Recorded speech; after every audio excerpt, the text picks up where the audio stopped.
spend a minute letting everybody get settled, but thank you very much for taking the time to come to this session on lessons learned. We've got 6 great presentations that I'm sure are going to all be very insightful for us all.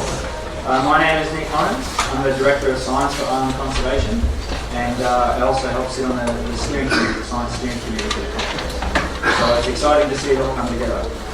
So Araceli is our first speaker, and I'm sure many of you are familiar with the great work that Essie has done in Mexico. And Araceli has been one of the key personnel that went down to New Zealand to learn from that experience and to bring those lessons home. Everybody shut the link, we need a warm room. Don't be shy. Okay, you can just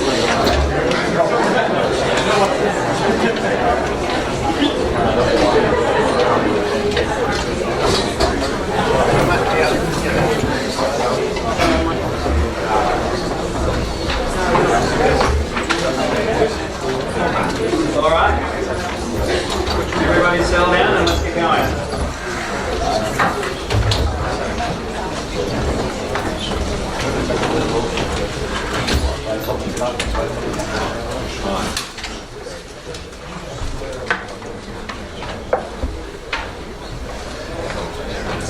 Good afternoon, everybody. Can you hear me well? Yes.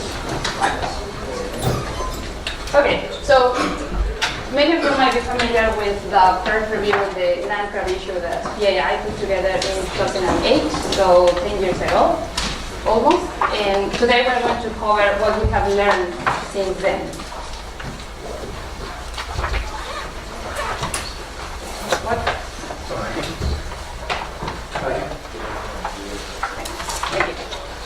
So we focus on tropical and subtropical islands simply because this is the region where we find land crabs, although the environment is a bit more complex. So it's actually useful to distinguish 3 broad categories of tropical islands. So starting with the rainforest islands, they look like this, like always green and wet storage. A very complex vegetation. Then we have the seasonal forested islands, on which the conditions between the wet and the dry season are quite contrasting, as you see here. And then the savanna islands, which are mostly dry throughout the year, and then vegetation is quite like open and short. So these are the 3 categories for comparison. And unlike temperate ecosystems, there is no winter here. So the whole ecology of these islands goes around the wet and the dry season. Now, sometimes the changes might not be obvious for us, but seasonality is very important for land crab activity. And they require wet conditions, warm conditions. So if it gets too dry or too cold, they can't even move, they don't function. So they would go underground and they can stay there for months. Now, in general, also the higher the precipitation, the higher the complexity of the forest, which influences the type of land crab community that we are going to find on this island. So in very simple terms, these guys dominate in dry environments, and as we move towards more humid environments, we start seeing additional species. So for management purposes, we suggest that it's useful to use these 3 groups, general groups of crabs. So hermit crabs are lots of species, but all quite small. And then the burrowing crabs have different ecology, and they go from small to fairly large animals. And the huge coconut crabs are actually just 1 species, but almost never abundant. So altogether, we are actually talking about 165 species of land crabs. Now, this is what triggered the first review, and it's still one of the main points in our paper. We know for a fact that crabs would grab and consume the bait that is intended for the rats. So, of course, it was a concern since the first projects in the tropics, and by now we know that this interference is one of the main causes of eradication failure in the tropics. Here we summarized the amount of bait that we have been using for these rodent eradications on tropical islands. And here we have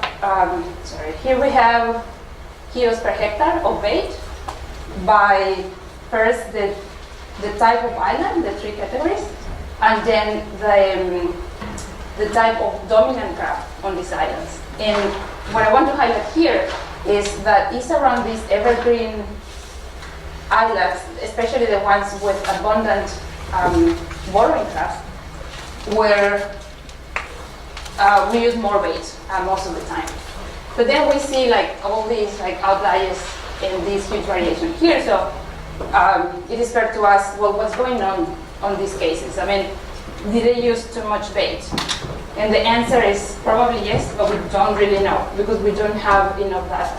So we need more information on rat numbers and land crab numbers and bait consumption. What we do know is that as a whole, in general, projects in the tropics are using a lot more bait than the standard 12 kilos per hectare that is used on temperate islands. So we do need to get better at justifying these really high bait rates.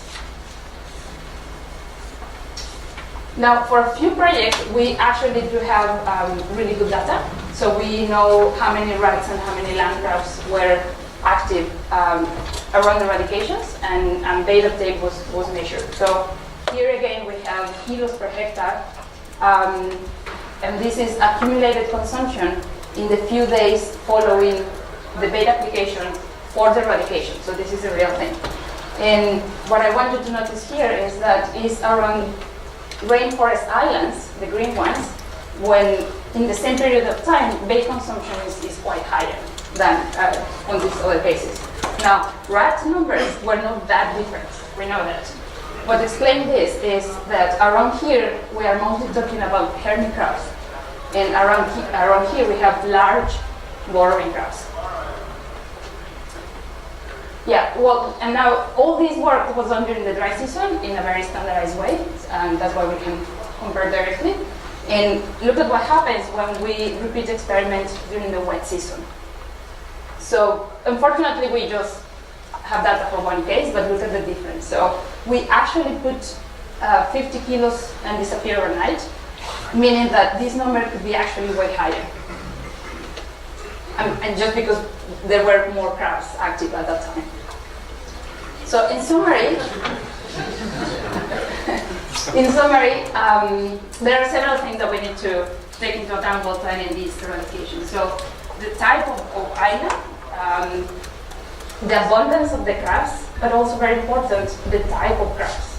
And this picture is in, so these images are in scale. It's the same size of pellets, if you can see.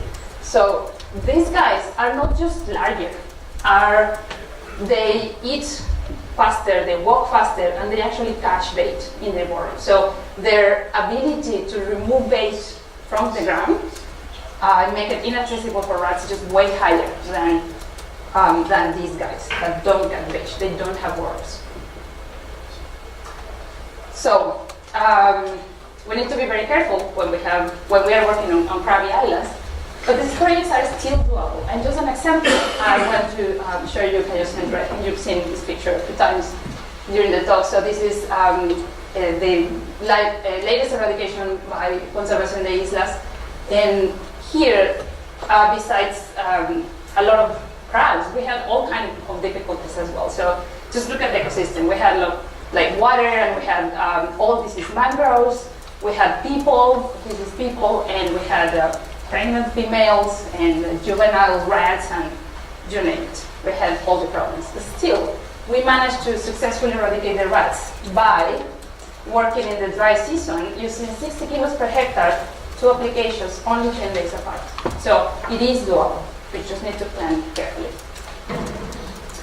Okay, now I've been talking about the land crabs as a problem.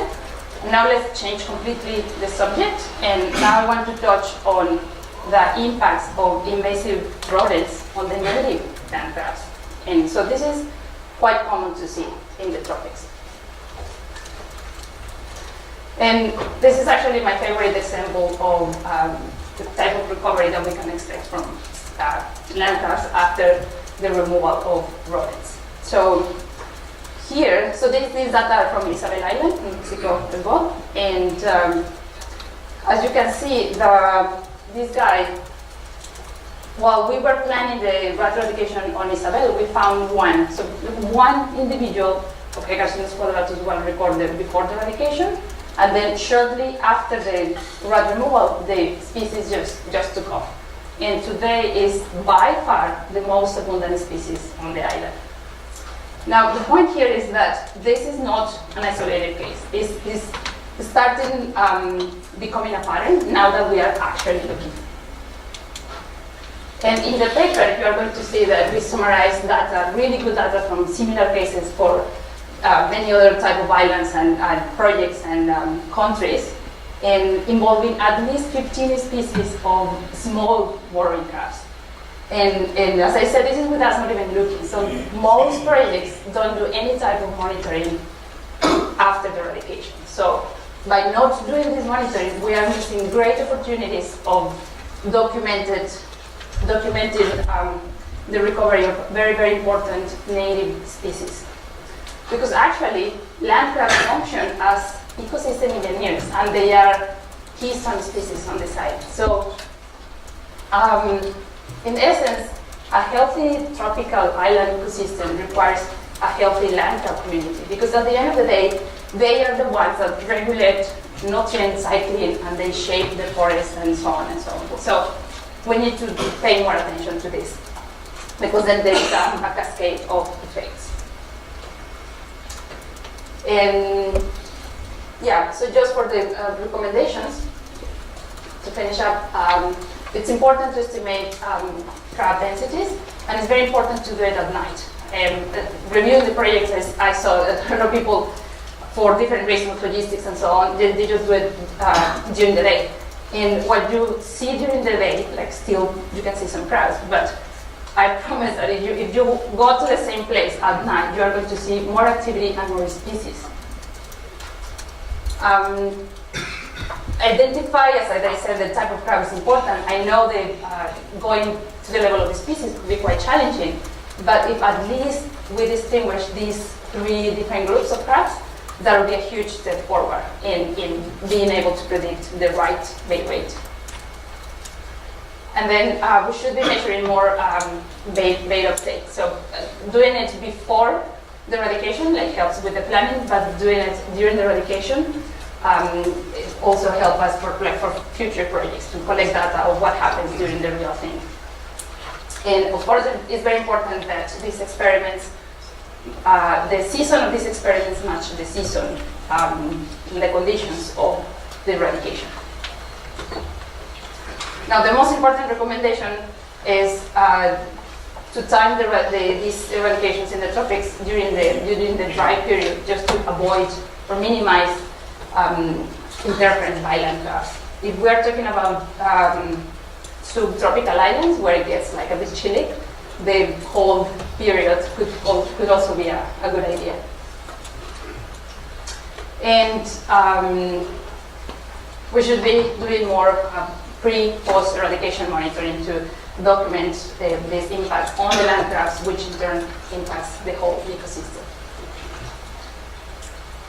So, last one, if we want to get better at predicting effective bait rates for future projects, we are in the learning phase, so we need to do more trials and more monitoring, and we just keep doing the eradication. As I said, it is doable, we just need to plan properly. And if you want to take a look at all the cases we review for this paper, it will be very, very soon in our webpage. And if you don't find, you have data of some project and you don't see it there, and your name is not here, please just come and talk to us, and we want to grow this data set for future eradications.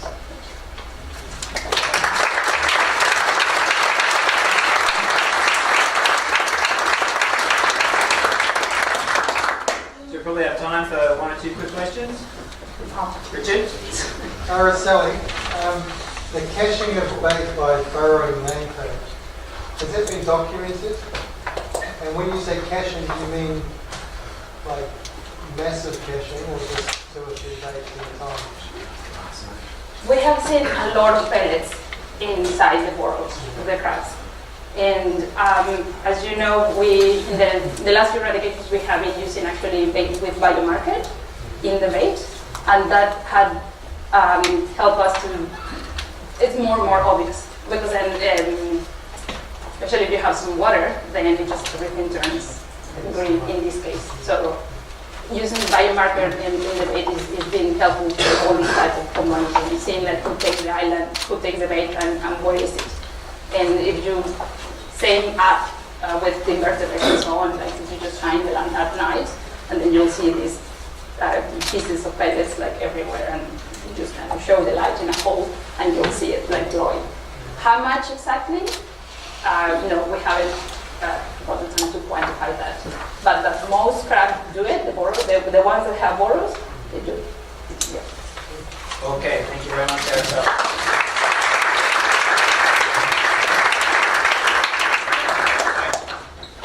So next up we have David Will. David also works for Island Conservation.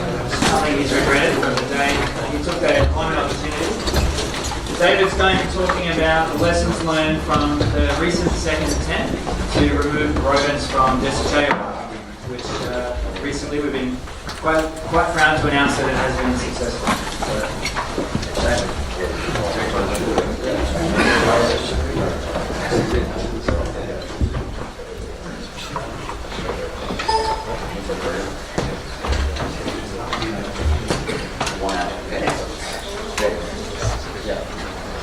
Thanks, Nick.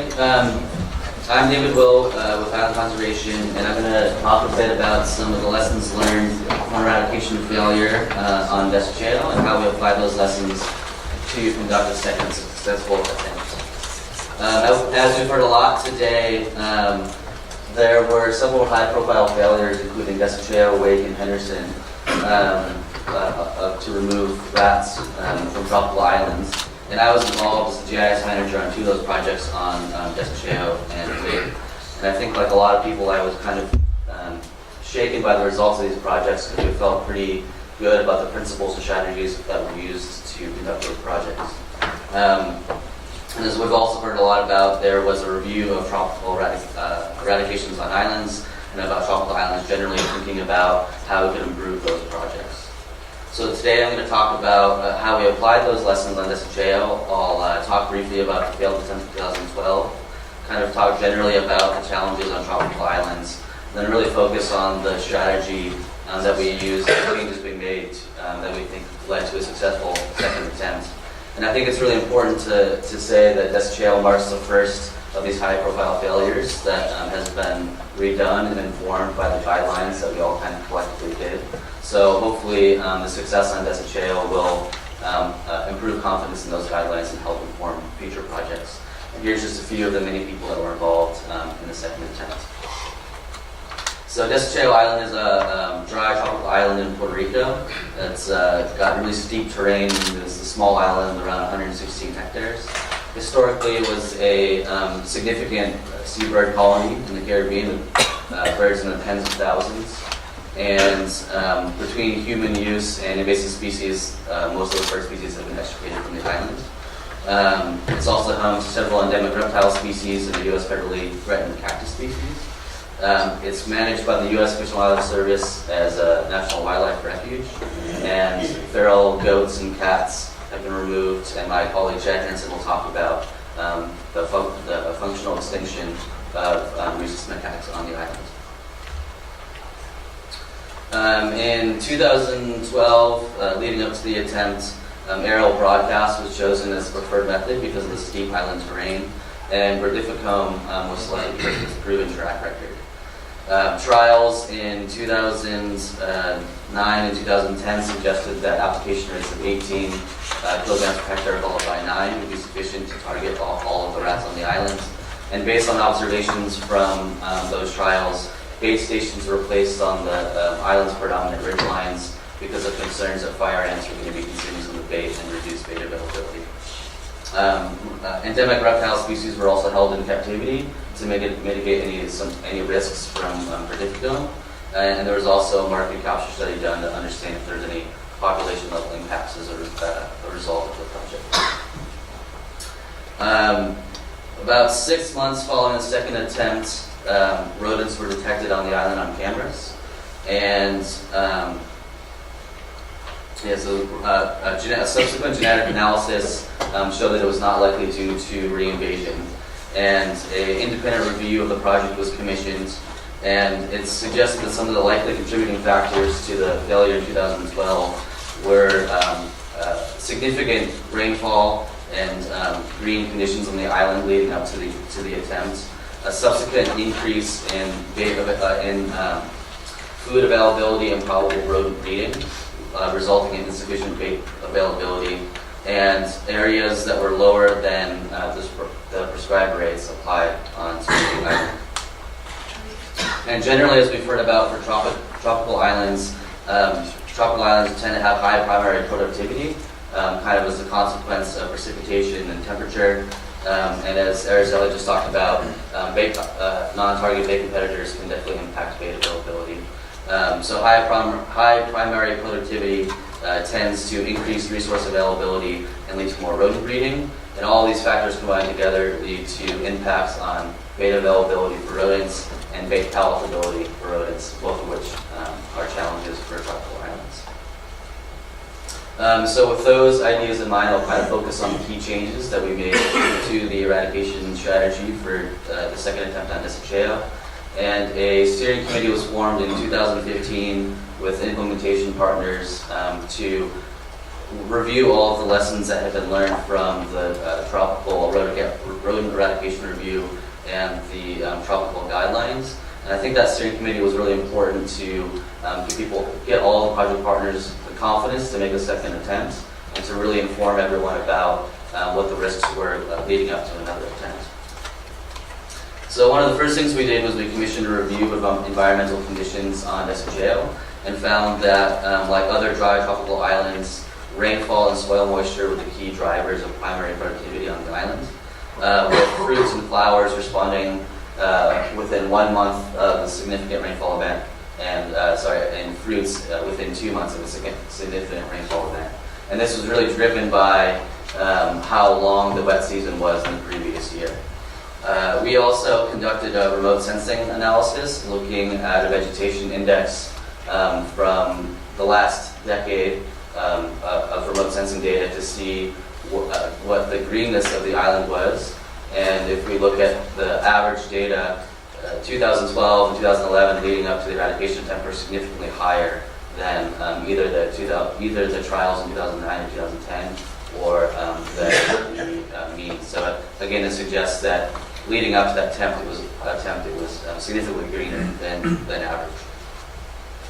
So one of the things the steering committee decided to do was to monitor environmental conditions leading up to a second attempt and only proceed if conditions were conducive to project success. And so we did this by regularly reviewing regional forecasts and observations, and also conducting island site visits where we monitored rainfall, canopy cover, and the presence of fruits and flowers on the island. And all of these were incorporated into a larger risk assessment process. So the project steering committee would review environmental conditions, kind of a subjective analysis of what people felt impacted bait availability and bait palatability. And prior to significant project milestones like ordering bait, or even up to the day before bait application, there was the steering committee was reviewing these conditions and decided whether they could proceed with the application or not. So I think that was a really important process, again, for the steering committee and all the project partners to be bought in to the risks that the project was going to be fixing. The second thing we did was improve bait availability. The recommendation suggests that there should be at least 4 nights of bait availability to maximize and ensure all rats are exposed, have access to a lethal dose of bait. And you can see in the graph on the left, using the recommendations from Pod et al. That looks at using the 99% confidence interval based on a t-statistic of bait availability. You can see the blue line is the mean bait availability, and the error bars there are the lower limit. You can see that the lower limit goes to 0 around day 3. Ideally, we would want that lower limit to go to 0 after day 4 to ensure that we met the criteria here in the recommendations of having bait available for at least 4 days. So we looked at calculating in the graph on the right the linear rate of bait availability across the lower limit, and which suggested an application rate very similar to what Araceli just talked about, of 30 kilograms per hectare would be sufficient to make sure that rats had a bait available for at least 4 days. The other thing we did was treated each application as an independent event, with both rodent breeding and the presence of non-target bait competitors. The temperate strategy of using a lower application rate for the second application could be higher risk. So we did the same application rate for both applications, and we had a gap of 3 weeks in between each application to target the possibility of pups emerging from a nest after 3 weeks following the first broadcast. And it is important to recognize that, like Araceli mentioned, there's some widespread agreement on this three-week interval between applications, and there are some significant cost penalties, but we do think it is worth trying to do to target the worst case of rodent breeding, where pups could emerge from the nest 3 weeks following the first application. The other thing we did was try to seek regulatory approval to maximize project success. One of the criticisms of the first attempt was that there was insufficient bait availability on the island. And you can see from this bait density estimate map, the areas in light yellow were areas that were less than 50% of the target application rate. I have another talk on Thursday that talks about reviewing bait densities across a whole bunch of different projects. But one of the takeaways from that was that U.S. projects are done a bit differently than countries elsewhere and tend to use less bait than planned for. And I think DESECHEO might be one of the prime examples of that, and that regulatory concerns about regulatory restrictions might have impacted the team's decision-making on the ground. So in the second attempt, what we did was we designed a bait application strategy that would maximize project success, and we sought site-specific approval to apply all of the bait that we thought was necessary to ensure an even distribution of 30 kilograms per hectare on the ground. And we also did additional flights up the bottom of the valleys and across the cliffs, because those were perceived as high-risk areas. And finally, we also decided to improve operational monitoring, and we did this in 2 different ways. One was doing a gap identification and creating bait density maps before the end of the day of each application, so that we could go back and identify areas that were below the target application rate and reapply into those areas.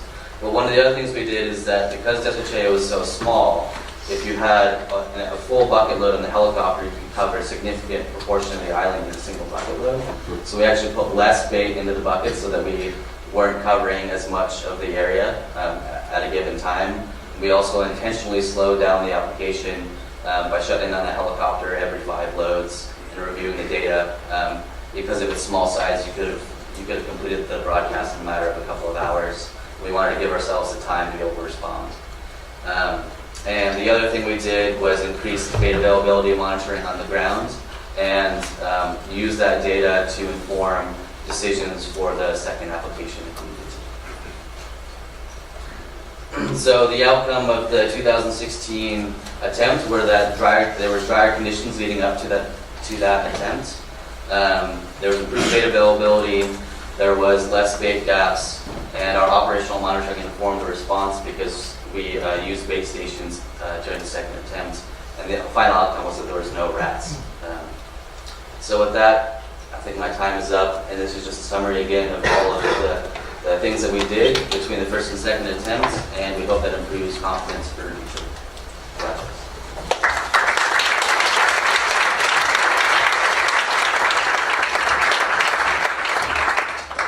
Do you have time for a couple of questions? Quantified all the probability of eradication first time around, or the probability of all eradication the second time around, or you Sorry, can you repeat that? Did you estimate the probability of eradication has been successful, and what kind of threshold is agreed for? So yeah, I guess in the time that we did go back this year and went and did some monitoring, and we did confirm that there was no rats on the island. So I guess we didn't do any kind of quantification of how likely we thought it was going to be. We just kind of took these recommendations and said we're going to go for it. The environmental conditions and the risk assessment was a really subjective process, and it was more about, did everyone sitting around the table feel comfortable that they want to move forward with the risks that we saw at hand? That was the best. If you have some suggestions on how you want to do that, Yeah. estimate the probability of success would be brilliant. Absolutely. Good. Okay. Thank you very much, David.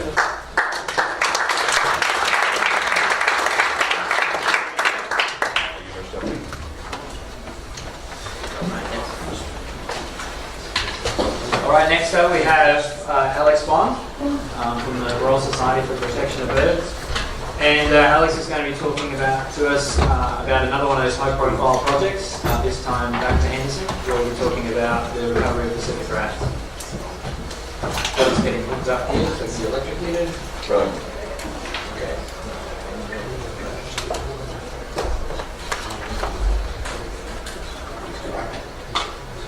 Great. Thanks, Nick. So we've heard a lot about Henderson Island. If you want to escape it again, Andrew Walsh's talk is upstairs and it's going to be much more interesting. Last chance? No? All right, you're all stuck with me now. We've heard quite a bit about Henderson and its unsuccessful eradication in 2011. What I'm going to talk a little bit about today is more what we can use that for to advance our knowledge about rodent ecology, and particularly the ecology of Henderson, that might inform future eradications, either on tropical islands in general, and for us in particular, when we eventually do try to go back to Henderson. So I'm going to talk quite a bit about population change in rodents. Why do we actually care about measuring population change? Well, the more we know about how rodent populations fluctuate, particularly on these aseasonal, unpredictable environments, as we've heard already today, the better our chances are of success. We also know very little about how rats might reach some mythical theoretical carrying capacity on these islands. So when we do fail from islands, how soon are these populations recovering? And that might influence how we, if or how, we decide to go back and mount either a rapid response, or we decide, right, we're going to wait for a while until things calm down. So here's Henderson Island. I like this map because it really shows you that it's pretty smack dab in the middle of nowhere. So unlike DESECHEO, we can't just hop out for a quick little monitoring visit. You fly from typically Los Angeles to Tahiti, and then from Tahiti to the Gambier Islands, and then hop on a boat to Pitcairn, and then charter that boat from Pitcairn to Henderson. All said and done, it takes quite a bit of time and quite a bit of money. So as a result, we don't have the option of being out there to monitor things either leading up to or immediately following, and for a long period of time, how things are going on the island, unlike some of the other cases. So this is sort of the history of the most recent expeditions to Henderson. We did some preparatory work in September of 2009. Mike Brooke talked a little bit about that earlier, looking at how do we keep a captive Henderson crake, let alone 100 of them. We did the eradication in August of 2011. In May of 2012, we went out and, yes, there were rats there again. We had a brief expedition in November of 2012, a 2-month trip in August, September of 2013, and a 6-month expedition in 2015. So not the easiest place to get to, as I said. And so we're basically constrained by when we can charter a ship to ultimately get out of the island. So really what I wanted to do today is try to address 2 particular questions around the rats on Henderson. And Stefan Opel gave a talk upstairs earlier in one of the sessions looking at rat movements. I'm going to look at the population changes that we see. So how has the population of Pacific rats on Henderson changed since August 2011? And can we use these sort of rapid assessment tools that have come out recently to try and assess the success of any future eradication attempt if we're only going to be staying on Henderson for, say, 3 to 4 months after the final bait drop, as we did in 2011, when we leave, if we see no rat sign, can we be confident, without a shadow of a doubt, that we have been somewhat successful? And I know this is a tool that's been used quite extensively in Mexico as well, to great success. Can we do the same here? Because it would save us a lot of time, effort, and money, and perhaps sleepless nights. So to measure rat abundance, we use the good old try, tested, and true of setting out a bunch of kill traps, snap traps, along various places on the island. On 2 of the beaches, North Beach and East Beach, in the forested area, and then along the plateau, which is a raised coral atoll covered in impenetrable jungle where we had a series of footpaths cut. And we express this as rats per 100 corrected trap nights, so this accounts for traps that go off and don't catch anything, traps that catch crabs, traps that occasionally catch 2 rats at once. And from this, we come up with a very crude, admittedly, estimate of the rat population size based on some density estimates that figured out in 2009 there's about 32 rats a hectare. And we can relate that to some of the abundance estimates in terms of trap nights to at least provide some sort of crude estimate. But I'll talk a little bit more about this later and how we might have improved it. So we also wanted to look at the rat density and improve upon that estimate. So we have a network of traps, live traps on the island. We did some spatially explicit mark recapture, wherein over the course of 7 primary sessions, we calculated rat density, ear tags, see when they were caught. We had a network of about 343 traps on the plateau, which you can see. This is sort of trail network there. And then right up here, we've got the small grid of traps down on the beach. So if we look at rat abundance, this is rats per 100 corrected trap nights. This is the 2009 expedition, about 30. And then we have an eradication in 2011, which basically brought things down to 0. We estimate that there were between 60 and 80 rats surviving, so that's pretty low. But what's immediately obvious here is that you can see the population just absolutely skyrockets. These rats have, basically free reign. They're not constrained by any sort of density-dependent effects, and they immediately, or almost immediately, within 2 years, in some places, more than double their original density before sort of settling back down. So the story here is essentially within 4 years, in terms of rats, the island is exactly as it was before we dropped the first bait pellet. And if we try to extrapolate this to populations, we figure there's about 120,000 rats in 2009, and we're in the tens of thousands of rats today. And on some of the beaches, which are smaller areas but very important for rats, where they tend to move less, they tend to have more available food. Those numbers are higher, if not by a factor of 2, what they were in 2013.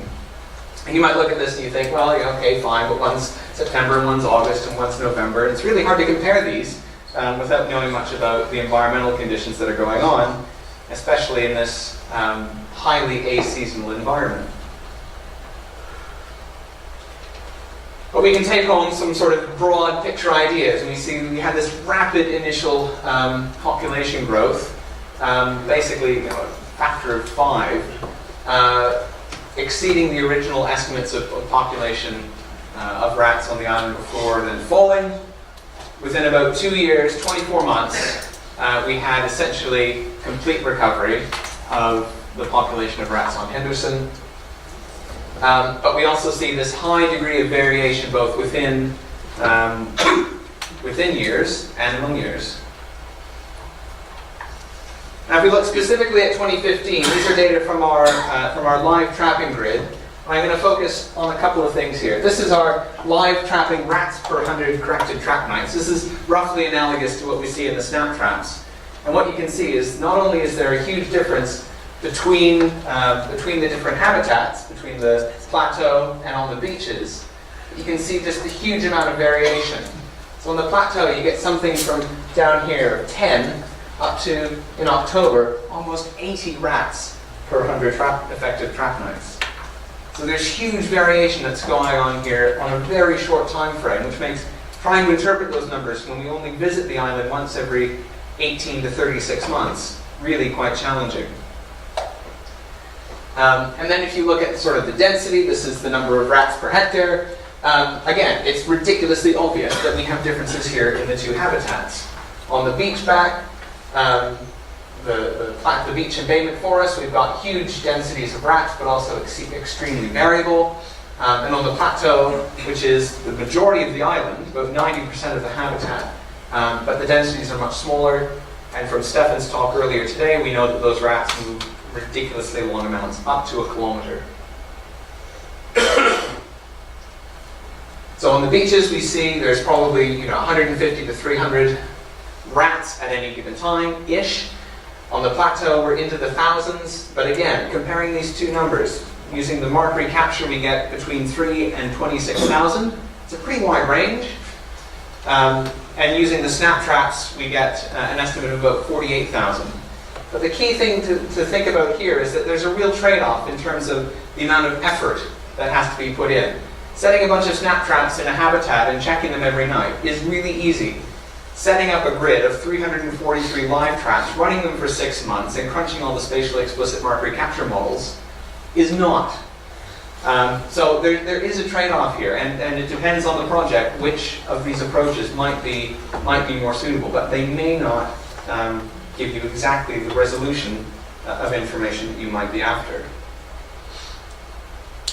When we used James Russell's fancy rapid eradication assessment using a 30 by 30 grid, which is what we used in 2015, we scaled it from looking to, could we monitor for 3 months the small grid that we used right up to half of the island. We'd have to put in a trapping grid of 30 by 30 meters across a third of the island. The island's 4,300 hectares, and everywhere you go, you have to cut a path with a machete. That's impossible on Henderson Island, unfortunately. So at the moment, these sorts of this particular sort of rapid eradication assessment tool remains inaccessible for us. So wrapping this all together, Henderson Island, though it did fail, has provided us with a very unique learning opportunity, and we've tried to make the most of that in our visits back. The rats have reached pre-eradication densities within 2 years, a function of the fact that it's an aseasonal environment, they can breed very quickly, and very low densities, so there's a complete absence of, or almost complete absence of competition. We know that density and abundance of rats fluctuates both among years, but also within years on very short time periods, which makes comparing these numbers across expeditions particularly difficult. And at the moment, these sorts of rapid eradication tools are unlikely to be useful at on Henderson before the sort of standard 2-year, yes, we've succeeded. When we leave after the next eradication attempt, after however many months, 3 months, 4 months, we won't be able to say for sure if we've been successful.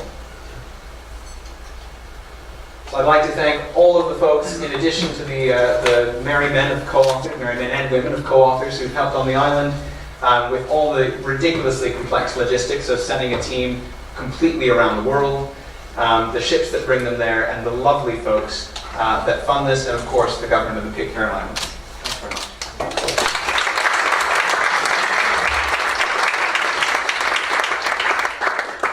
Okay, questions? Rich again. Thank you, that's fantastic. Just in terms of the fluctuations in population density you saw between months, was that reflected also in demography? So did you see more juveniles being trapped in those months where population increases from the birth? I think it was fairly consistent. Stefan might know a little bit more than I do on that number, but I mean, we certainly did see variation in survival rates among those time periods. So survival being particularly low in sort of late July or early August. The Yeah, base so responses? it matches the dip in survival matches with the low population density. So our classification of what is a juvenile rat wasn't particularly reliable in the field, so I wouldn't trust that too much. Yeah. Another question over here? No, I personally find that spatially explicit models can have problems in identifying behavioural movements of animals to utilise their habitat. Have you thought about ways in which you could mitigate some of those behavioural changes in the rat population as a whole? In terms of, Well, you know, whole groups of or colonies of rats moving to utilise a food resource on a spatial basis that perhaps the trapping didn't pick up. yeah, I mean, a spatially explicit model is only as good as the trapping grid and its ability to catch the animals. And one of the graphs that I quickly zipped over in the interest of time was the detection probability, basically, and we do see some variation in that. I think we went for the broad scale, mark thousands or hundreds of individuals and get thousands of captures over a large area approach, and that provided its own challenges. I think unless you have a wonderful little grid and wonderful rodents that behave exactly the way they should, this approach, while very useful, can be very hair-pulling out and frustrating. So yeah, still lots to learn in that front. Probably one last question. I was quite surprised by the recovery rates of the rat. Actually, you mentioned after eradication, you got 60 lots still survived. 2 years afterwards, that dropped to 75,000. Is that atypical? Is that typical what you'd expect if you've got a failed attempt? In terms of population density of rats? Yeah, so we don't really know. There's only been a couple of cases where we've looked at sort of recovery of rodents, and those have typically been in either agricultural or urban environments, where an area has been completely devoid of rats, and then they've made their way back in. The growth rates that we've seen are certainly amongst the highest that have been recorded for any rodent, but I mean, those are the numbers. Well, thank you very much.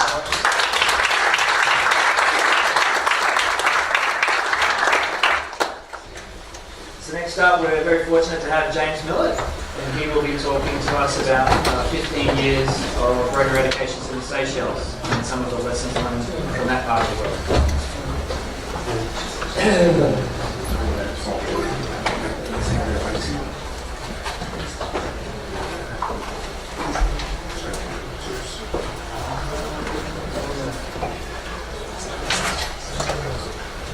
Well, hello everybody. So a couple of years ago, I took a decision to go back to the Seychelles, where I worked in the early 2000s. And this has given me the opportunity to look back with cool objectivity and review the outcomes of some of the work that I was a small contributor to 15 years ago. And I think there's potentially some quite helpful lessons can be learned from what went on. So, just by way of an introduction, the Seychelles are tropical islands. They're pretty much bang on the equator in the Western and Indian Ocean. The fact that the aircon isn't working today sort of heightens your tropical experience during these lectures. So, try not to collapse through heat exhaustion, please, during this one. The Seychelles are divided into basically broadly 2 groups of islands. There are the outer islands, which are down here towards Madagascar, the low-lying cays, Makatir Islands, and then the granitic islands. So I'll be focusing on work that was undertaken in the granitics. The granitics, of course, are rock islands. They're very old and they have high levels of endemicity, and they're particularly well known for their endemic bird assemblage, which is also quite highly threatened. I think there's 9 threatened endemics out of a total of 11 endemics. And a number of these have been the focus of conservation programs, and they seem to be quite reliant on some of the sort of smaller islands with lowland coastal forests. We've got the Seychelles white-eye, Seychelles warbler, Seychelles magpie robin, the magnificent Seychelles pony, and the Seychelles paradise flycatcher. So I'll be coming back to these a little bit later in the talk in terms of their conservation outcomes. So these birds were basically found, they had a very, very fragmented range by the 1980s or 90s. On Frigate Island, there were Seychelles magpie robins had their last surviving population, and also Seychelles fodies survived there. On CRUZ was the last population of Seychelles warbler, Seychelles fodie, and Seychelles fodie on the next door neighbour, Cuisine. Seychelles white-eye survived on conception, with a small population very close by on Mahe, and the Seychelles paradise flycatcher was just on the slightly larger island of Ladigue. If we look at the islands that remained rat-free, they were pretty much the smallest islands in the group, which isn't that surprising really. So Mamel, a seabird colony, just a few hectares. Kuzan remained rat-free. Cuisine, Frigate, Recife, and Bird Island. But in 1968, rats were introduced to Bird Island during hotel construction. And in 1995, the same thing happened on Frigate. So the arrival of rats on Frigate did actually galvanise some action. And in particular, Don Merton and some other expertise from New Zealand became involved as advisors, particularly because brown rats were clearly having a severe impact on the endemic species which were surviving on Frigate Island. This didn't take a direct, perhaps, that much of a structured approach in the early days. Although Don was asked to advise on Frigate Island, the owner of Bird Island actually approached him and asked him to undertake a rat eradication there, which went forward as a ground-based operation, was successful in '96. And this had the effect of building quite a lot of confidence in rat eradication, quite a lot of optimism that this could work. So in 2000, the government backed a plan for 3 islands, Dennis, which was private, Curios, which was a national park, and Frigate, which was also private. The private owners, island owners, contributed their own funds to this, and the government backed it up with a grant from the Dutch Trust Fund to cover the cost of Curios. So there was an economy of scale. But the outcome was that Dennis and Curios were unsuccessful. We actually found rats on Dennis Island exactly 14 months after the eradication had been completed. On that day, Gideon Climo had killed the last cat, and I met Gideon on the airstrip.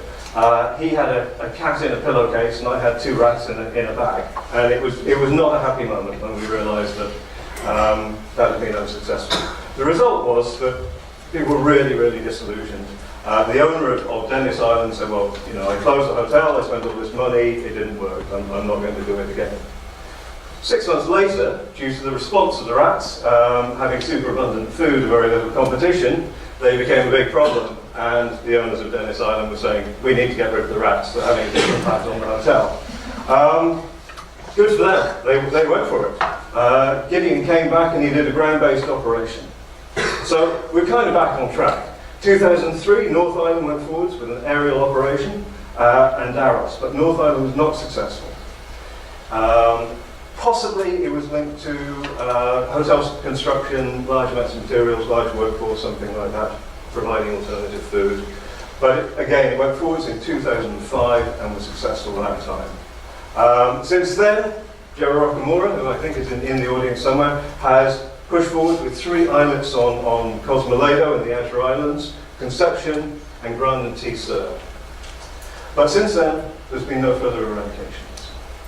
But I want to focus the rest of this talk on the 3 islands, which are private islands with hotels, North, Dennis, and Frigate, and look at how having the rat-free habitat and the links to conservation organisations has stimulated quite an interesting tourism-linked conservation program.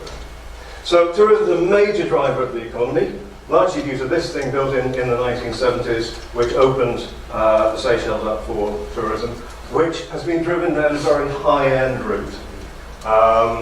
There have been a number of measures to reduce mass tourism and focus on the most exclusive resorts. We're talking thousands of dollars a night to stay on some of these private islands. And because of the nature of this tourism, the hotels, they want to add more, they want to be unique. They want to be able to say, we've got magpie robins and you can only see them on this and 2 or 3 other islands. They want to show some ethical work that they've contributed to the environment as well, I think. So Frigate Island is roughly 200 hectares, former coconut plantation. Because it didn't have rats until 95, and then they were only there for 5 years, it's got a lot of endemic species on it. It's already important. Dennis was pretty much trashed during the plantation years, but it's as flat as a pancake. So we know that lends itself to forest rehabilitation very well. It doesn't lend itself to climate change resilience very well, but for forest rehab, it works. And North Island was the only resort which was actually created with a vision of being eco-resort. And again, North Island has a very large plateau, so it's quite suitable for the forest rehab. Amongst the other activities on the islands, the coconut plantations were pretty substantial. And when these were abandoned in the 70s or 80s, it created a habitat which was pretty much useless for wildlife. Seabirds can't use it.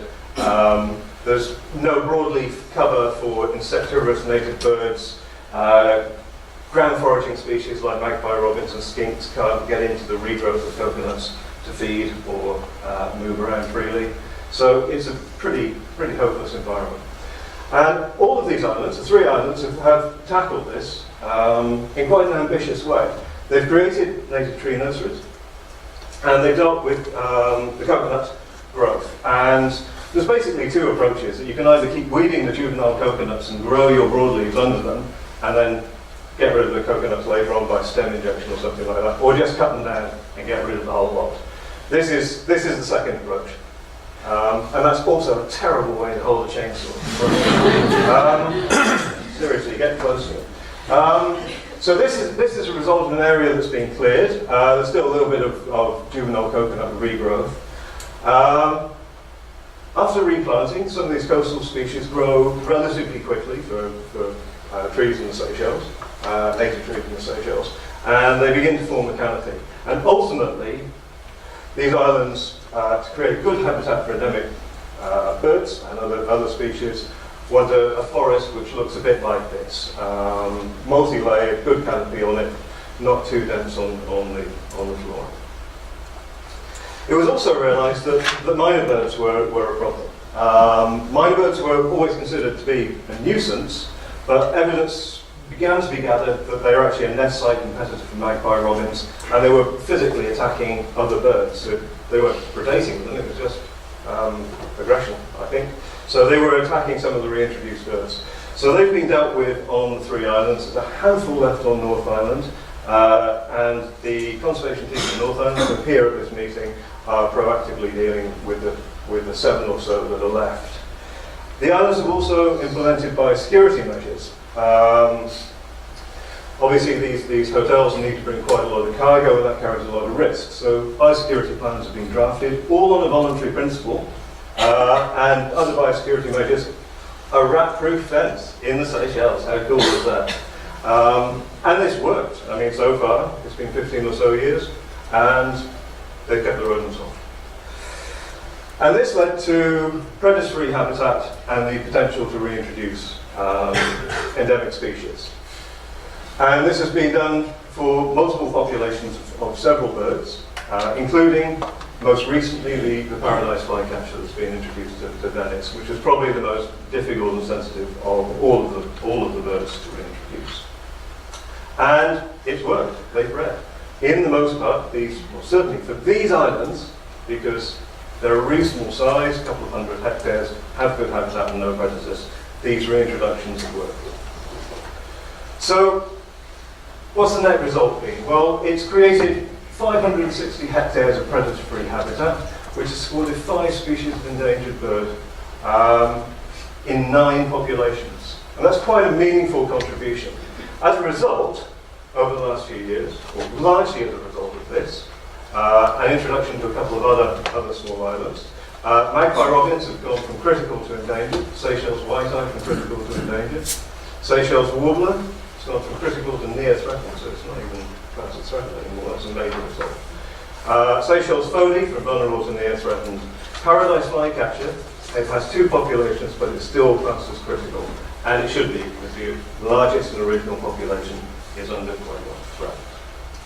If we look at the approximate proportions of these birds on the 3 private hotel islands, 72% of magpie robins are on private islands. The others all have in excess of 1/5 of the population on private islands. I think that's a pretty meaningful contribution. So very quickly, to look at the factors that allowed the restoration. The size of the islands is important, evidence-led actions, technical and financial support, proactive leads from NGOs, motivators with a can-do attitude, but importantly the commercial drivers. And we have a few very short recommendations on what we could do to kickstart it, because progress has slowed a little bit. Certainly the NGOs need to work more with businesses and more with each other. We need to advocate for more national funding for this type of work. Policy needs to be articulated into implementation plans, forge links with other projects, such as Aldabra and other regional projects, fulfill North Island's potential for more birds, and promote this sustainable financing conservation model within the Seychelles and more widely in other regions. Thank you very much.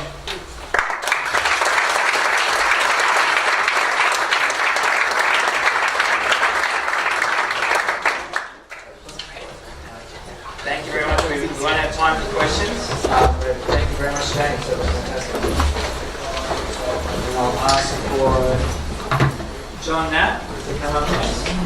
So John is from the Nature Conservancy in California, and he will be talking to us about the sequencing of eradications on Santa Cruz Island in the Channel Islands.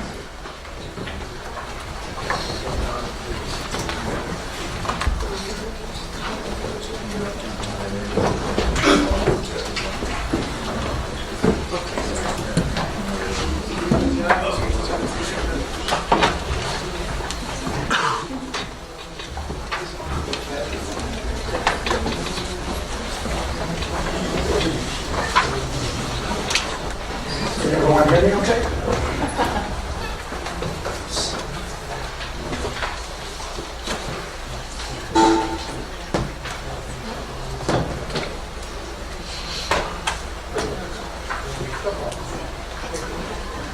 Well, good afternoon. Before we get started, I just want to acknowledge my co-authors, Christina Bozer, who's here in the audience, John Randall, Amy O'Byrne, and Scott Morrison. I think I might be in the wrong session, but that's great because I'm a plant person and I want to talk to wildlife. So before we get into the haggis of this talk, I figured that first I wanted to look at the talks that have been presented, the eradication talks that have been presented at the last 2 island invasive conferences, and look at the different taxonomic groups that are represented by those talks. So, in looking at these, you can see that most of them are vertebrates, very few plants, and even fewer invertebrates. And what I'm happy to say is that this conference, there's been a lot more plant talks and invertebrate talks. And so I think that's something that my plant and invertebrate brothers and sisters know just all too well, is that non-vertebrate eradications are very difficult. So because there's so many talks at this conference, it gives me hope, and it seems like maybe the walls are crumbling down between the silos that we might have between our taxonomic groups that when we do eradications. And that last slide is also going to have some context. It's kind of a case study for looking at Santa Cruz Island and the eradications that have been done there. So Santa Cruz Island is 40 kilometers off the coast of Southern California. It's the largest of the 8 Channel Islands at 25,090 hectares. It's most topographically and vegetatively diverse of the 8 Channel Islands, and it's also part of a larger California Islands archipelago. And it's co-owned and managed by the National Park Service and the Nature Conservancy. So what makes this island so special? It supports high and level of endemism. There's 12 plants and animals that are found nowhere else in the world but on this island. There's 46 other taxa that are found on Santa Cruz and at least 1 other island. And it also supports endemic vegetation communities and a suite of nesting seabirds. Unfortunately, though, this island has been impacted by nearly 2 centuries of intensive land use.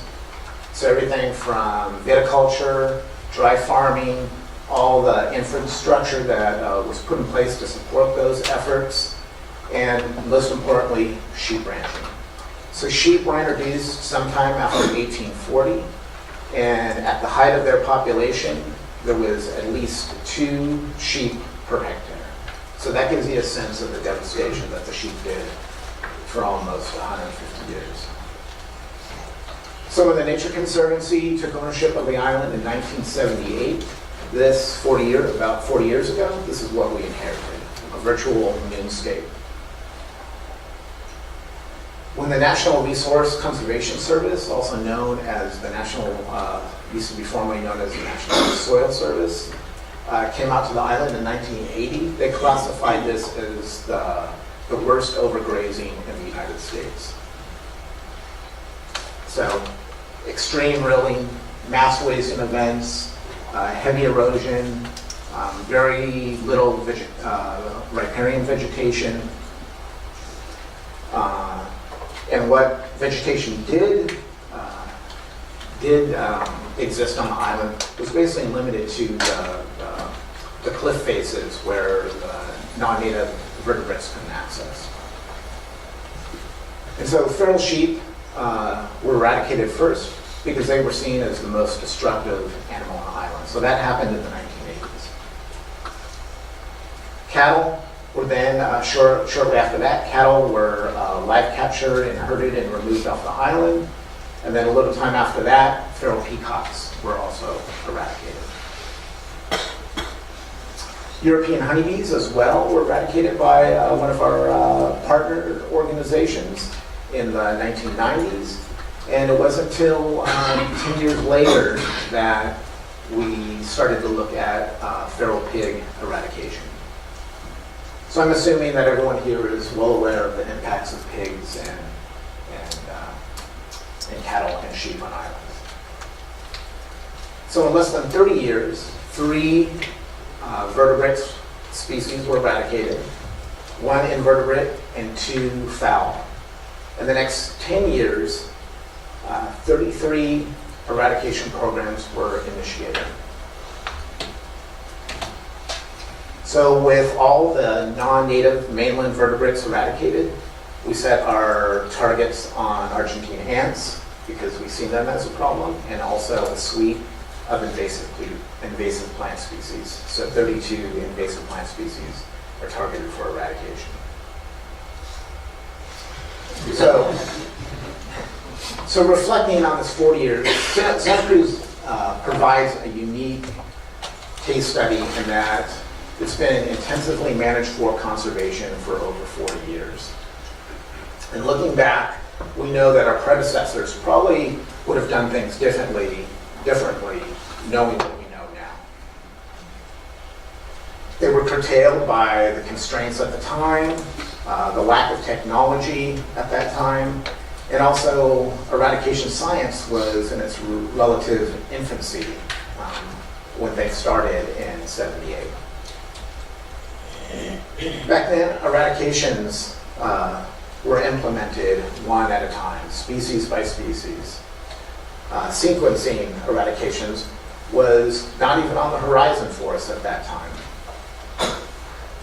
And it's very much the way today multiple eradications do not include plants and invertebrates in their multiple species eradications. Although I just learned about one this afternoon.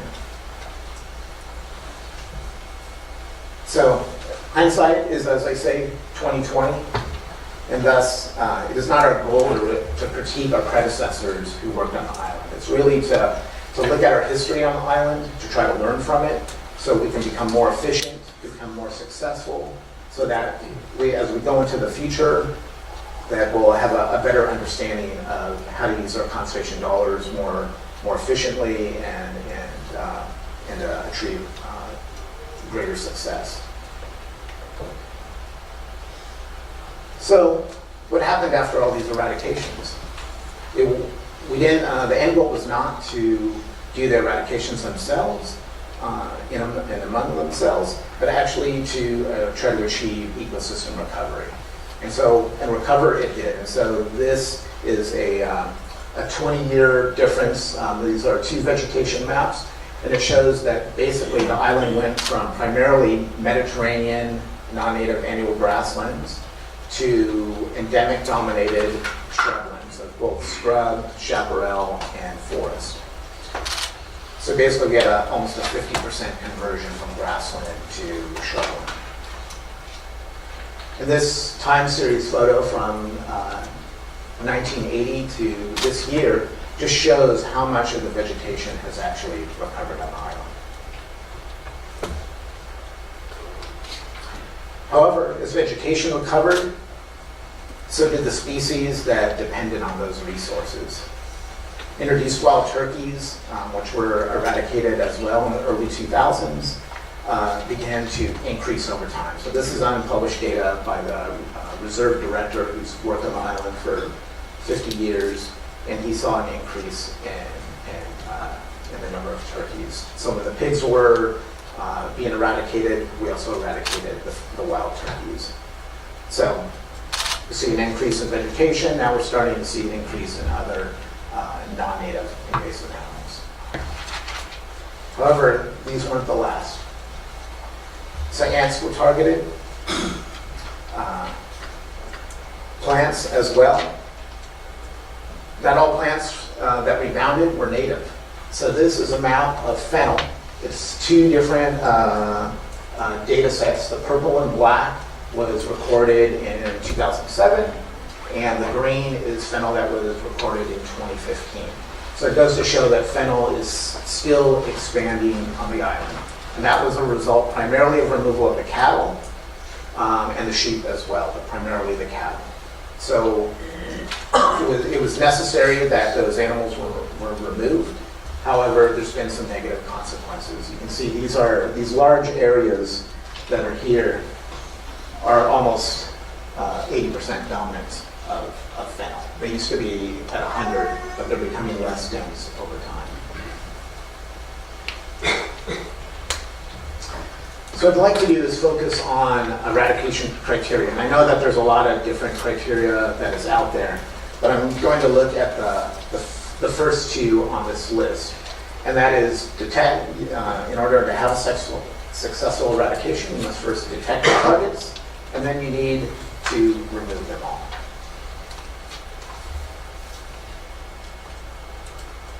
So what we found, though, is that the vegetation recovery and expansion of fennel has made it difficult to meet those first two eradication criteria. And because of that, we've had to now rely heavily and intensively on the use of helicopters in our eradication work.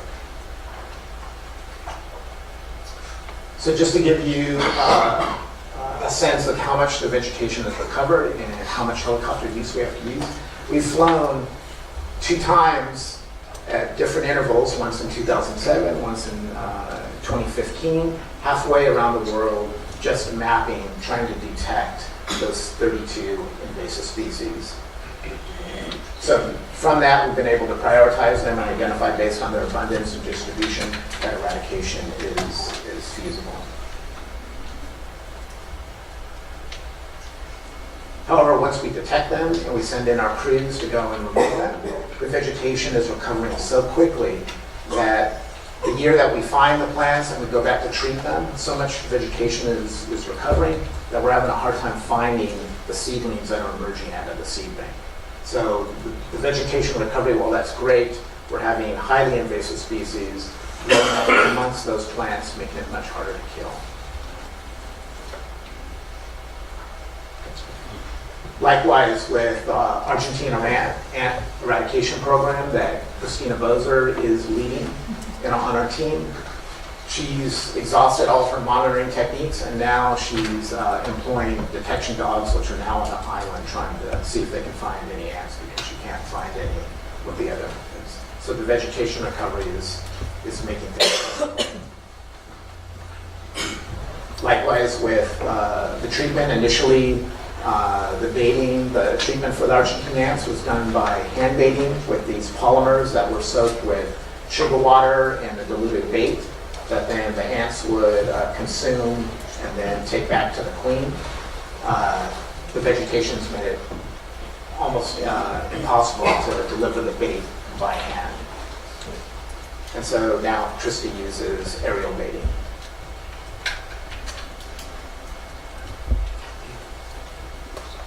So in hindsight, knowing just how difficult invasive plant and Argentina ant eradications are, we probably would not have saved them for the last. So this is a timeline, a hypothetical timeline, that if we were to go back and do this again, we would probably treat the sheep, the turkeys, the pigs, the peacocks, all at the same time. Very much some of the similar methods. We did the pigs and the turkeys at the same time, but we would have started with all of them. The cattle required a different methodology because they had to be live, rounded up and live captured, but that could have happened simultaneously. And we wouldn't have waited many years to initiate our Argentine ant and invasive plant eradications. We would have started right after. And although the techniques used for ants and plants and European honeybees are very different, we could have found that there might have been some opportunities of sharing things like helicopter long lining or access. So if we were to do that, we know from doing these projects that how much they cost. We know the time frame it took. We know that we could have condensed that timeline, that we could have basically done them for cheaper and faster. And if we were to then use those resources that we had, we could have then applied that to much more difficult eradications such as plants, which are going to have a much longer time frame. So just want to thank the past and present staff in the National Park Service and the Nature Conservancy. And that's it. Thank you.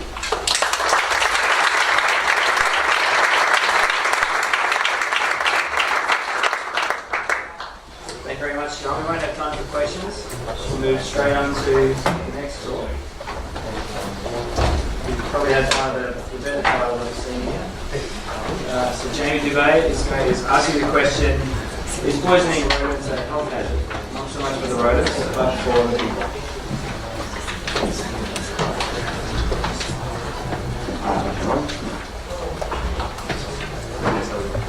Oh, no worries. Excuse me.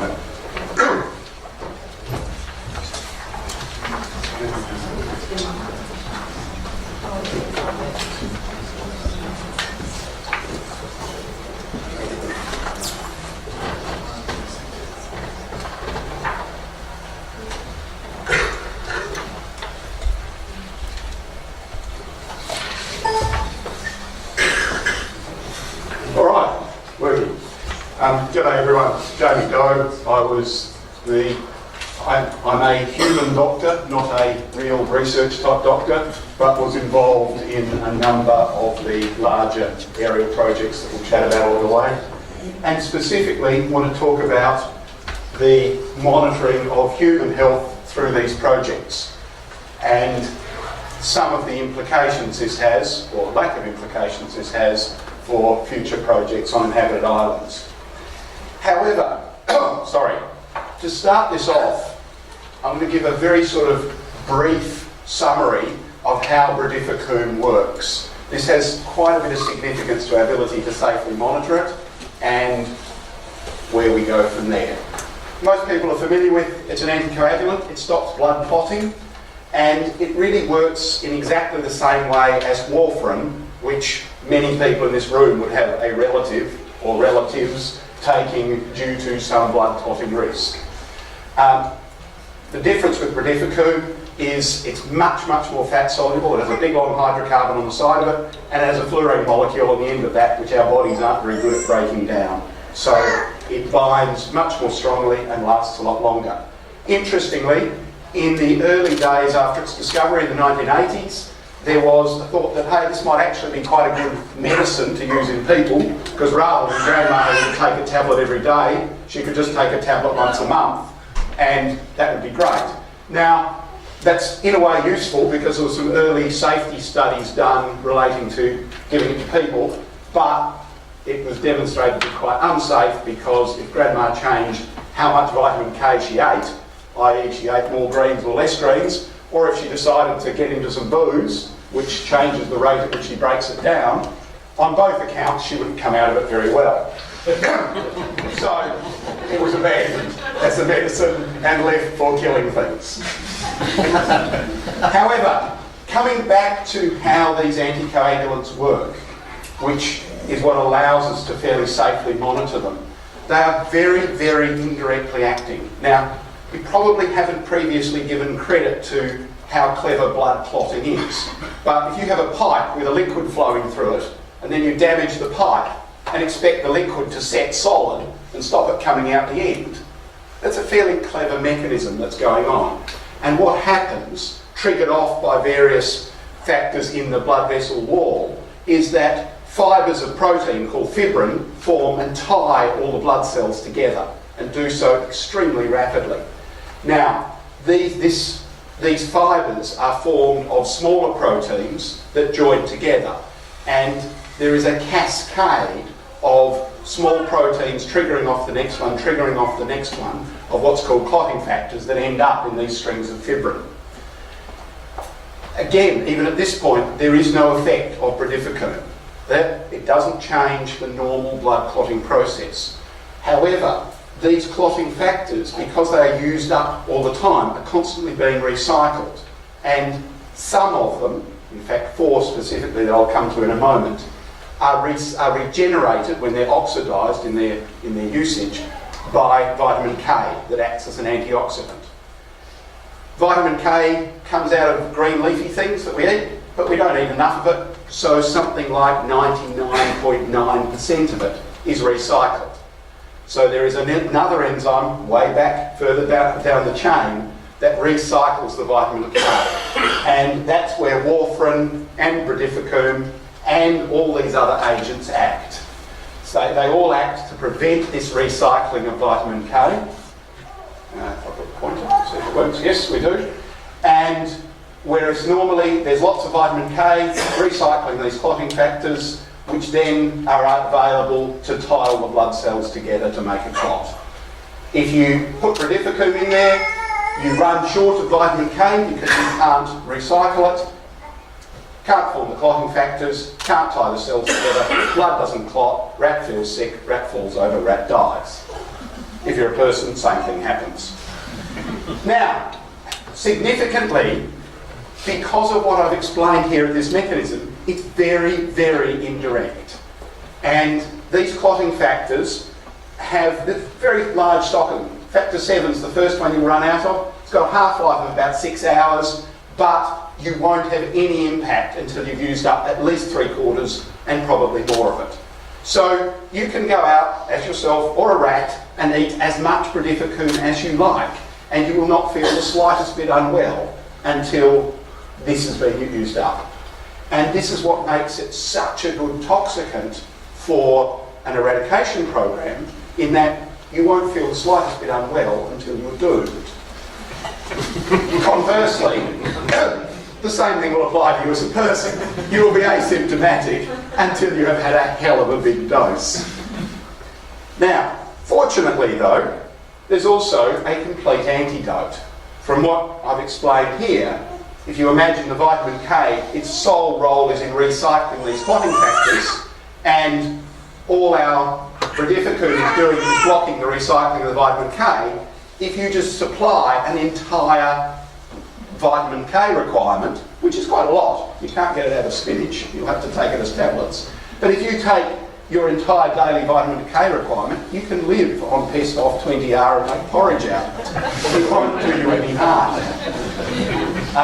And the grandmas and grandpas that are on warfarin are constantly just balancing the amount of warfarin they take with how much vitamin K they eat. If they eat lots of spinach, they need to take lots of warfarin, and that's why they need a blood test once a month or so. All right. Now, having given a little bit of a background as to where I'm headed, now I want to talk about the potential human exposure in an eradication project. And in this case, I'm initially talking about the workers and the staff involved in the project, because their level of exposure is so much higher than anyone else that's potentially in a community that happens to live near where a helicopter flew past once, spreading some bait in a paddock 300 metres away. I was going to have a video in here, but I took it out following the issues with videos and me not trusting my technologically cleverness. But fortunately, Tony had a lot of video of this going on last night. For those who didn't see it, these people here are tipping bags of bait into the spreader, which is underslung under the helicopter. What people may not have taken notice of is that each time a bag of bait is tipped in, you see like a small cloud come out from it. Now, this is with no offence intended to our good bait manufacturers who, as you heard at lunchtime, for those who went along, go to quite a lot of effort to screen the bait to get rid of this dust. But inevitably, if you have a whole lot of hard pellets shoved in a bag and you crash and smash that bag around, it will slowly grind up the pellets, and so we end up with a lot of dust. And that varies a little bit depending on the formulation. What you're seeing there is the dust out of one bag. This is the dust in the bottom of having had a bucket filled up with 20 odd bags. Alright, so how can we absorb bradifacoon?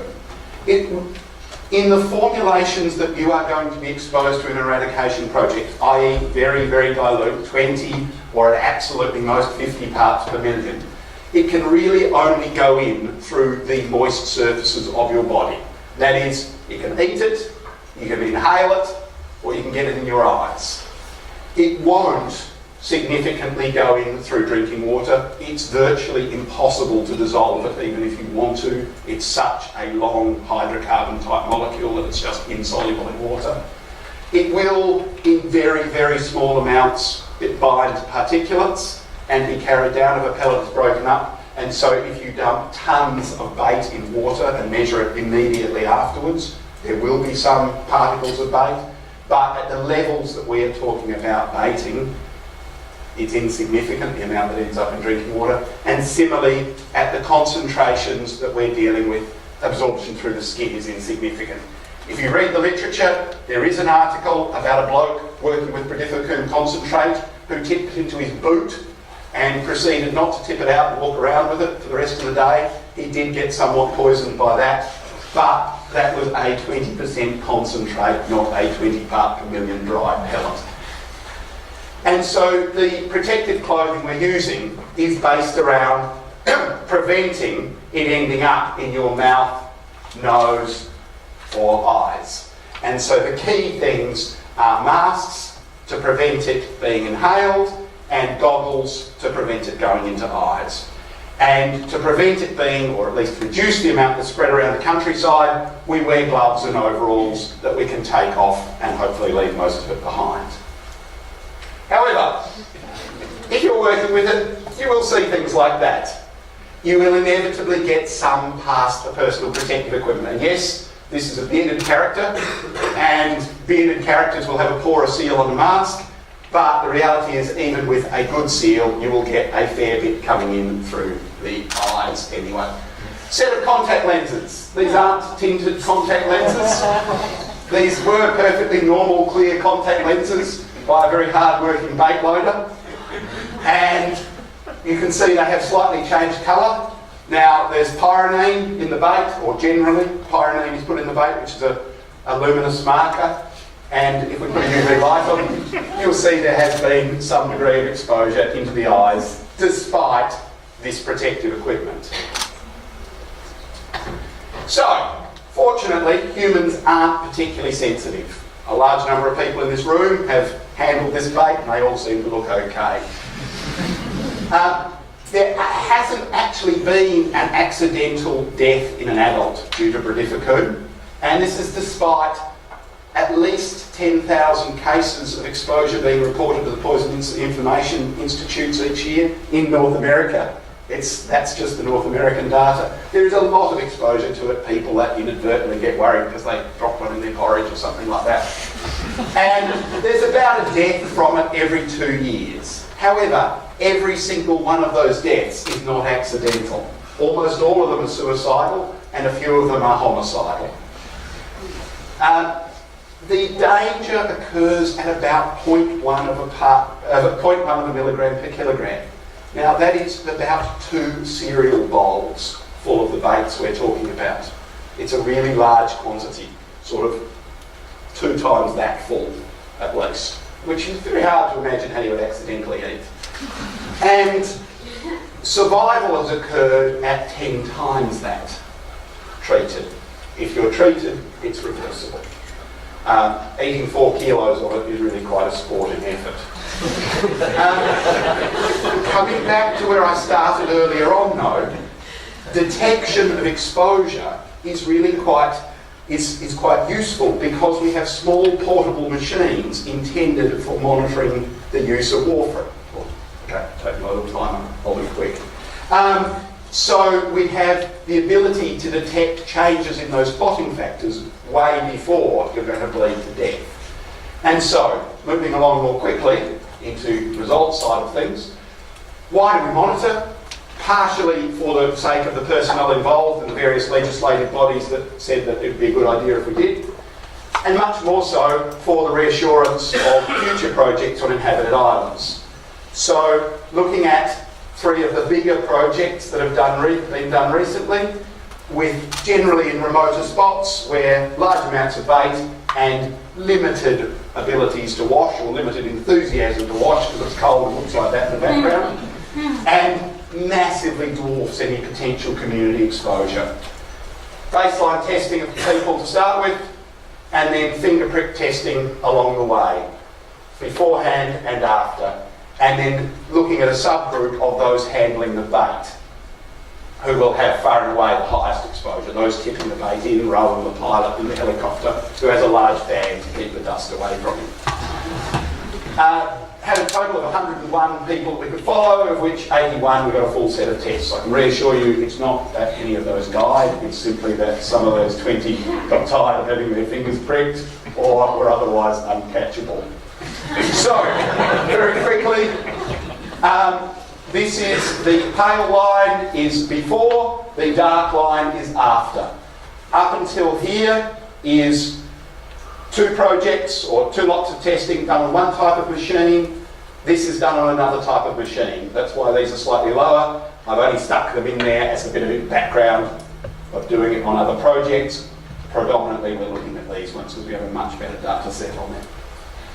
Results, coagulation times don't increase at all. In fact, the mean decreased by a smidgen, completely insignificant, but whether they ate a little bit more spinach while they were down there or what, I don't know. And the subgroup of the bait loaders, again, absolutely no change, although interestingly, the loaders started and finished with slightly faster blood clotting than the rest of the population. I suspect that's because on average they're younger and fitter, but I really don't know. Either that or they're all spinach enthusiasts. And we can be 92% confident that there is absolutely no change at all in clotting time. So in conclusion, because I am way over time, apologise. Monitoring is simple, however largely unnecessary. Risk of accidental human poisoning from aerial baiting is extremely low. I am redundant. And inadvertent community poisoning is virtually impossible. And particularly thanks to all those who had their fingers pricked. There's more than 300 finger pricking swings on in there. Thank you.